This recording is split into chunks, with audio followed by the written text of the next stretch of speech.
Doctor గారు. Sir మొత్తం మీకు తెలుసు, వెంకటేశ్వరరావు తాపీ మేస్త్రి, వ్యక్తిగతంగా మంచోడు, నాకు నచ్చాడు, నిజాయితీపరుడు. ఏమైనా పొరపాటు చేస్తే ఒప్పుకునే మనస్తత్వం. అతనికి భార్య 30 ఏళ్ళ నుంచి కాపురం చేస్తుంది, పద్మ.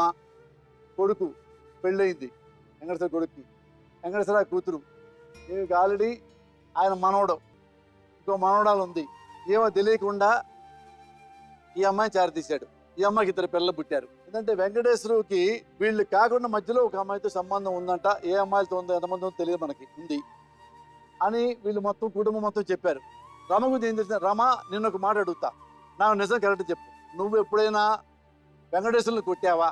ఎప్పుడు లేదు సార్. తిట్టావా? లేదు సార్. ఇదండి ఈ అమ్మాయి. ఇప్పుడు ఈ అమ్మాయి ఏంటి, ఏ భార్య ఏం కోరుకుంటుంది? అధికారంగా ఉన్న భార్య, నా భర్త నాకే, బిడ్డలు, మనవాళ్ళు, మనవరాలు, తాత వయసు. దీనికి మరి ఏం న్యాయం చేస్తే న్యాయం జరుగుతుందో మీరే.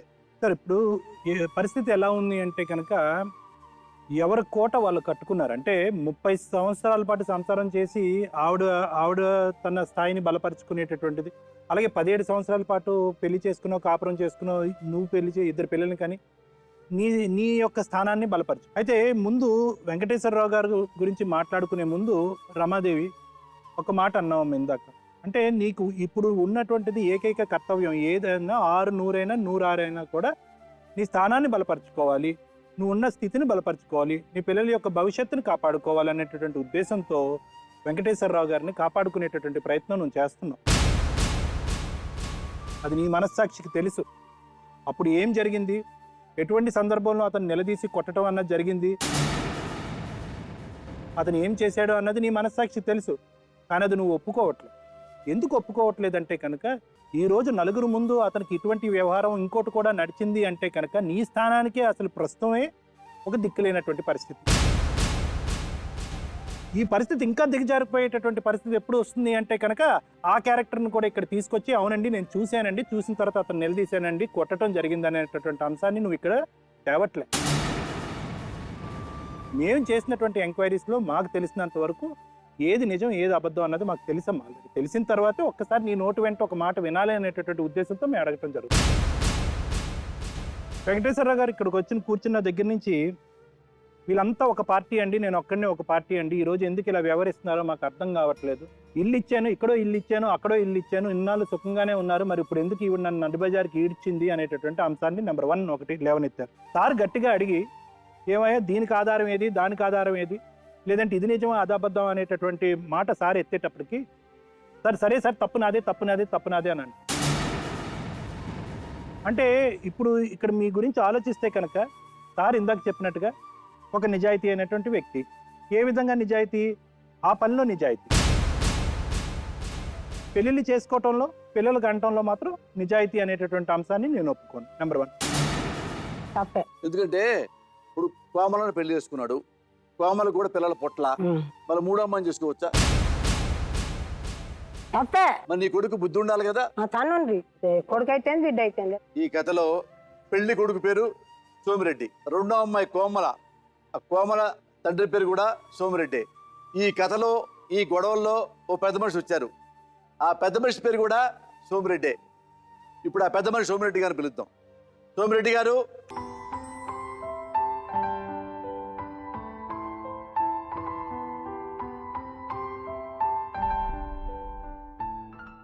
సోమిరెడ్డి గారు మీది ఏ ఊరు? చింతలపల్లి సార్. చింతలపల్లి అంటే సావిత్రమ్మ గారు ఊరు. ఇప్పుడు చింతలపల్లి కుర్రోడి పేరు సోమిరెడ్డి, ఆటో డ్రైవరు. శోభా అమ్మని పెళ్లి చేసుకున్నాడు, పిల్లలు లేక కోమల అన్నమ్మని పెళ్లి చేసుకున్నాడు, 2 బిడ్డలు పుట్టారు. ఇప్పుడు గొడవలు స్టార్ట్ అయింది, ఇందులో మీరు ఉన్నారు. పెళ్లికి ముందు మీరు లేరు కదా. పెళ్లి ముందు మీ సంబంధాలు లేవు. పెళ్ళైన తర్వాత ఈ గొడవలు జరుగుతుంటే మీరు వచ్చారు, వచ్చి ఇద్దరిని కాంప్రమైజ్ చేసి, మీరు ఈ విషయంలో ఏం చేస్తే బాగుంటుంది మీరు అనుకుంటున్నారు సోమిరెడ్డి గారు? కలిసిపోతే బాగుంటుంది సార్. ఆ అమ్మాయి వీళ్ళ దగ్గర ఉండాలి, పిల్లలు తీసుకొని భర్త దగ్గర ఉండాలి, కలిసిపోతే బాగుంటది. పిల్లలు అయింది కాబట్టి దానికి అంతకంటే మార్గం ఏం లేదు. ఆ అమ్మాయి రాను అని అంటే మంచిది కాదు.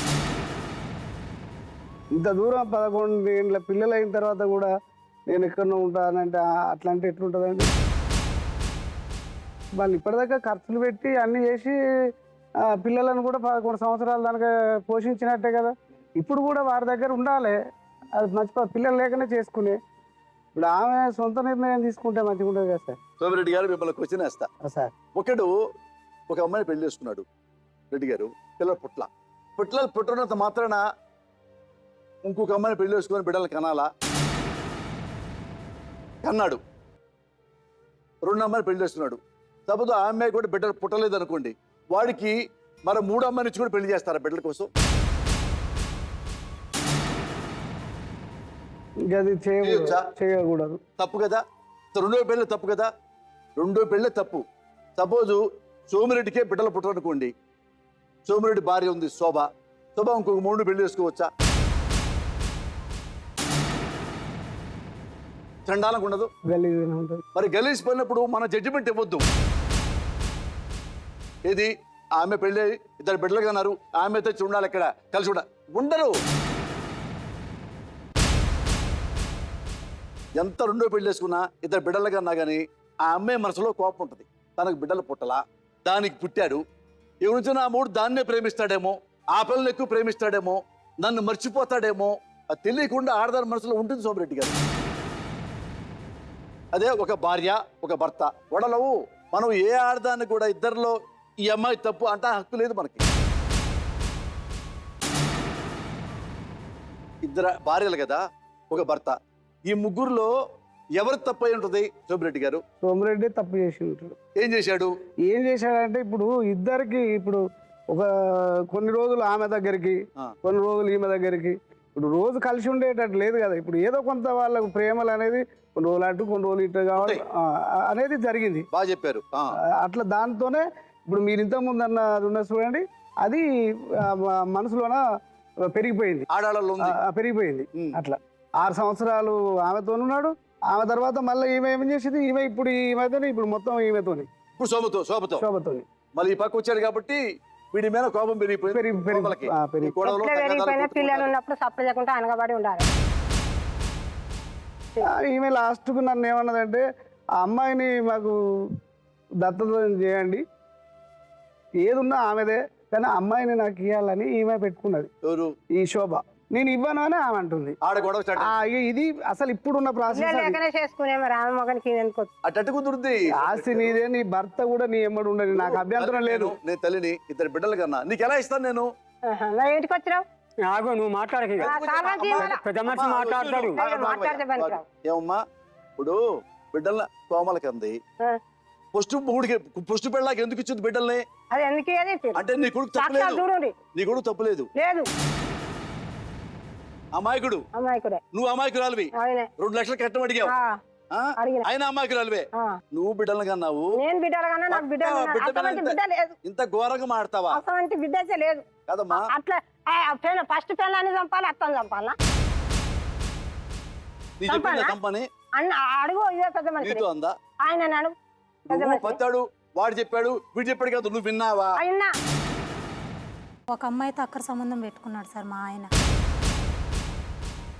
ఏంటి ఇలా చేస్తున్నావు అంటే, పాస్పోర్ట్ ఒకటి తెచ్చుకొని జోలో పెట్టుకున్నాడు. ఎవరు ఈ అమ్మాయి అంటే, నేను ఈ అమ్మాయిని ఉంచుకున్నా, నాకు ఈ అమ్మాయి అంటే ఇష్టం, అమ్మాయి అంత డబ్బైనా ఎదురు పెట్టిద్ది. చెడు ఏంటి ఫోటో అంటే, కత్తి పెట్టేసుకున్నాడు ఇక్కడ, నేను ఈ అమ్మాయి కోసం సావనైనా చచ్చిపోతాను, ఒక్కర్లేదు. అట్లా ఇంకొక అమ్మాయితో అక్కడ సంబంధం పెట్టుకున్నారు, చింగినగరం అమ్మాయితో. మీ నాన్న మంచోడేనా? కాదు సార్, మమ్మల్ని రోజు కొడతాడు సార్. మేము ఊరు వెళ్తుంటే సార్ గొంతుకి కత్తి పెట్టుకొని చేయి కోసుకుంటున్నాడు సార్. ఈ అమ్మాయికి 500 అండి,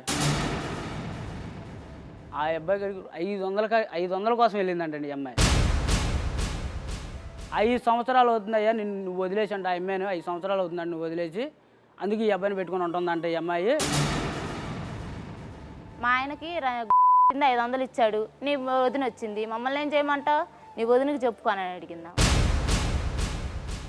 ఏ సైజు గారా? ఏ సైజు గారమ్మా? ఈ సైజు గారా? ఈ సైజు గారా? బద్దె తీసుకొని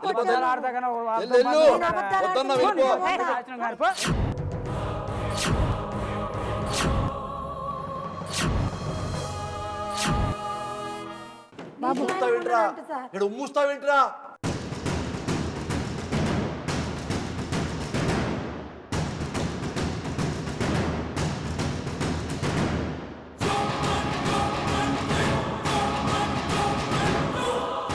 ఉమ్ముస్తారా నువ్వు ముఖమే ఉమ్ముస్తారా